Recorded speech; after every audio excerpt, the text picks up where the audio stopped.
क्रिस्त में मेरे प्यारे भाइयों और बहनों, आप सभी को मेरा प्यार भरा जयशु। आज माता कलीसिया चालीसा का दूसरा रविवार मना रही है। आज के सुसमाचार में प्रभु यीशु के रूपांतरण के बारे में हम सुनते हैं, जहां प्रभु यीशु क्रिस्त पर्वत पर रूपांतरण द्वारा शिष्यों को अपनी सही पहचान का परिचय देते हैं। इस घटना के द्वारा यीशु शिष्यों के विश्वास को मजबूत करते हैं। जब यीशु ने रूपांतरण के पहले अपने दुख भोग एवं मरण की घोषणा की, तब शिष्यों का विश्वास डगमगा गया था।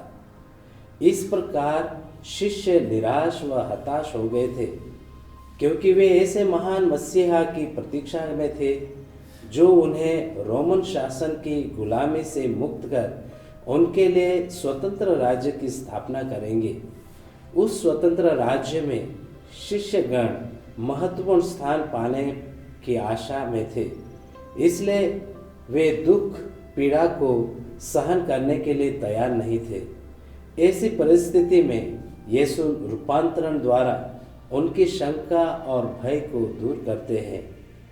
वे प्रभु यीशु के साथ रहने के बावजूद भी प्रभु यीशु के ईश्वरत्व को नहीं समझते थे, इसलिए यीशु ने 3 शिष्यों को पर्वत पर लेकर स्वर्गीय आनंद का पूर्णाभास दिलाया, जिसे वे भविष्य में अनुभव करने वाले थे।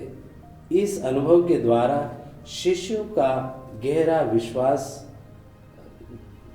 का विश्वास मजबूत एवं दृढ़ हो गया। जो शिष्य या भक्त यीशु के दुख भोग में शामिल होता है, तो उसे जीवन की ज्योति प्राप्त होती है। आज के पहले पाठ द्वारा हमें पता चलता है कि किस तरह से प्रभु अब्राहम का विश्वास दृढ़ करते हैं। ईश्वर ने अब्राहम को अपने एकलौते पुत्र इसहाक की बलि चढ़ाने का आदेश दिया। अब्राहम तुरंत ईश्वर की आज्ञा का पालन करने के लिए तैयार हो गया, किंतु जैसे ही उन्होंने अपने पुत्र की बलि चढ़ाने के लिए हाथ बढ़ाकर चूरा उठाया, वैसे ही प्रभु के स्वर्गदूत ने उसे रोक दिया। प्रभु ईश्वर ने अब्राहम को कहा कि वह उनकी आज्ञाकारिता से प्रसन्न हुआ है। ईश्वर के प्रति उनका अटूट विश्वास था। यह प्रभु ईश्वर ने अब्राहम को कहा कि वह उनके आज्ञाकारिता से प्रसन्न हुआ है। ईश्वर के प्रति उनका अटूट विश्वास था। यह प्रभु यीशु का कलवारी में बलिदान देने का प्रतीक भी है। सुसमाचार में हम सुनते हैं कि यह मेरा प्रिय पुत्र है, इसके सुनो।